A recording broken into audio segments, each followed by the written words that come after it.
One of the best things about the UAE for expats is that they have a visa option for pretty much everyone. As long as you either make money or you have money, there is a way for you to relocate to Dubai and the UAE. Obviously on this channel, I mainly talk about Dubai, but really this means the entire UAE. You can obviously live in any of the Emirates like Abu Dhabi, Sharjah if you want to. But many people don't know all the options that they have available to relocate to Dubai. So in this video, I wanted to go over every single visa option that you have to live in Dubai. So not just tourist visas or something like that, actual residence visas where you can live in Dubai full time and take advantage of their 0% taxes and 0/9% corporate taxes as a global tax resident. And as always, if you want help with relocating to Dubai or the UAE, on this channel I partner with the team from a company called GenZone, the fastest growing Dubai setup company out there. They've helped more than 600 people at this point relocate to the UAE, and you don't even have to take my word for it. Just go and look at their Google reviews, look at their Trustpilot reviews. You can see that they have absolutely excellent reviews,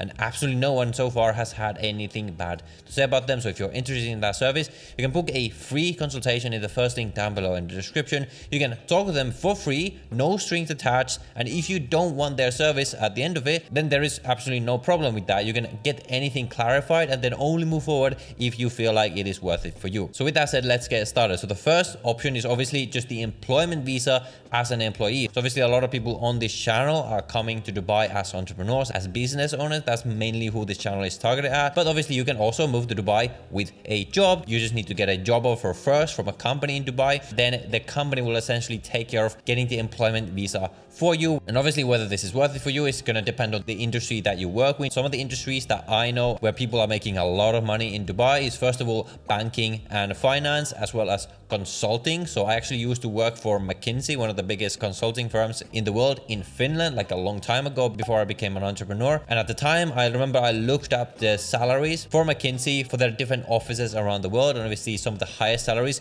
were in the US. But what was very interesting to me at the time is that the salaries in Dubai and in a lot of the other Gulf countries like Saudi Arabia were the same as the US salaries, except obviously they have no income tax. The other industry where people are getting really rich is going to be real estate. Although from what I know is that real estate can often be commission only, so it can be more risky, but if you're really good at it, you can make a ton of money. Obviously the real estate market is super hot. And a lot of people ask about the software industry because I also used to be a software engineer.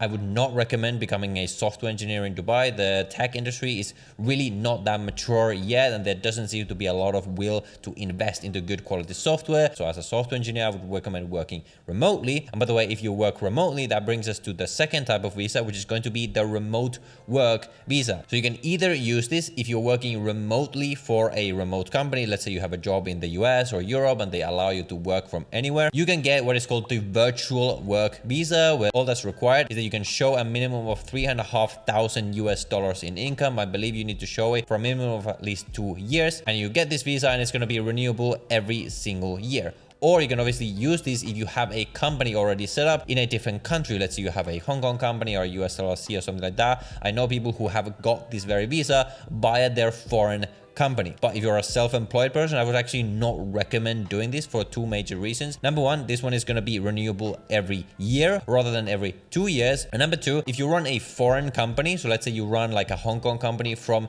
Dubai, you're still going to obviously have to pay the corporate tax if it applies to you. So if you're above that small business threshold, and even if not, you're going to have to register it for corporate taxes, and you're going to have to register for VAT. And I can tell from experience, because I also run a US LLC from Dubai, that let's just say that registering a foreign company to have it be fully compliant in the UAE, if you manage and control it from the UAE, is a lot more complicated, and there's a lot more documents and requirements than if you just have a Dubai company. So if you're a business owner coming to Dubai, I would much more recommend going for the third option, which is the employment visa via your own company. So technically this is the exact same visa as we discussed before for employees, except obviously in this case it is your company. You set up the company first and then you essentially hire yourself. And the great thing about the UAE is that there's there's no minimum salary requirements. There's no like approval process or anything like that. Well, in some cases, they might reject the visa if you like set up your company in a terrible free zone, or your business activities is something shady, or if you have a criminal record or something like that. Now there's workarounds for this, so definitely book a call with us so we can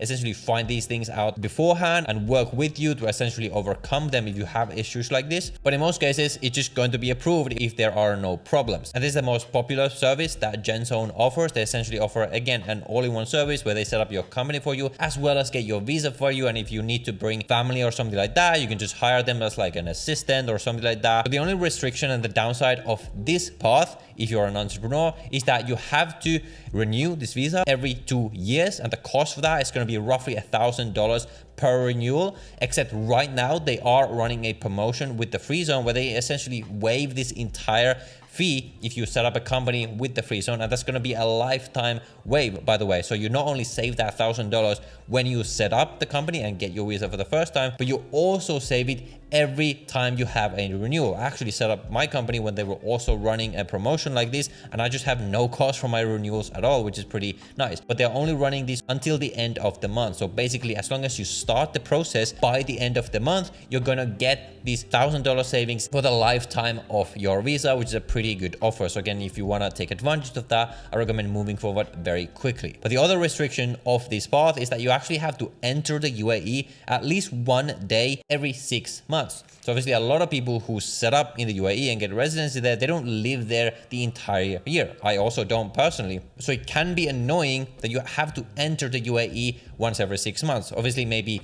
most of the years you do that anyway, so it's not a problem. But let's say 1 year you want to spend more than 6 months out of the UAE, it doesn't work because your visa is going to be automatically cancelled if you don't enter the UAE for 6 months straight. So if you don't want any of these restrictions, I would recommend going for the next option, which is probably going to be the best option, and that is the golden visa. Now there's many different ways to get this golden visa, and the key benefits are that number one, it is a 10-year visa, which again, obviously is going to be renewable at the end of the 10 years. So this is a de facto permanent residence because there's very little likelihood that they're going to like discontinue this or something like that. You can just keep renewing it as long as you essentially qualify for this. So in terms of how to qualify for this, the most common way is through real estate. So essentially, as long as you own real estate worth at least 2 million dirhams, so that's around 500 something thousand US dollars, you can qualify for this golden visa. And it's not even necessary for you to pay off this property fully. You can have a mortgage on it, and if it's an off-plan property, as long as you've paid at least 50%, you can qualify for the golden visa. Also, by the way, if you're looking to buy real estate in the UAE, whether just as an investment or to live in or to get this golden visa, GenZone can also help you with that, and we also help you go through the golden visa application if that is what you're looking to do. The other ways to get the golden visa is through if you have some kind of a special talent, like they have some categories which you can read about, or if you work in a specific industry, or if you have like a startup business that gets investment from an accredited incubator or something like that. These are more niche, and they also have a new content creator golden visa. There's not that much information available on it yet. I'm actually trying to go through it myself right now, so I'm going to update you all on how that goes. And there's some other ones, like if you're an athlete or an inventor or an outstanding student or something like that. There's many different ways, but usually real estate is the easiest one. And basically what I would say is that if you can qualify for this visa in any kind of way, you should absolutely do it because it's just the best option. And last but not least, we have the retirement visa. So you can qualify for the retirement visa, which is going to be valid for 5 years, and it is renewable as long as you qualify for this. If you have either worked in the UAE for at least 15 years continuously, or if you are over 55 years old and you own a property of at least 1 million dirhams. So instead of 2 million for the golden visa, it's only 1 million dirhams for the retirement visa. Or you can demonstrate savings or like a net worth of at least 1 million dirhams, or you have an income of at least 20,000 dirhams a month, or 15,000 dirhams if you live in Dubai. So if you're over 55 years old and you can show these requirements, this is going to be probably an even easier option than the golden visa. And there's going to be some other more niche ones, like if you have a project that's accredited by the government or something like that, or if you're a student or things like that. But these are going to be the main options relevant for most people. So generally what I would say is that if you can qualify for the golden visa, you should just get that one. If not, and you're an entrepreneur, you should just set up a company in Dubai and then hire yourself. That's going to be the easiest way. Now, the next thing that you might be wondering is what is going to be the total cost to relocate to Dubai, because obviously setting up a company is not free. In fact, in the UAE, it is quite a bit more expensive, I'll be honest, than a lot of countries. So because this video is already quite long, I'm actually just going to redirect you to this video, because in that video, I detail the entire cost of how much all of this is going to cost you, so you know exactly what to expect. So if you're interested in moving to Dubai, make sure to watch that video to understand exactly how much it's going to cost.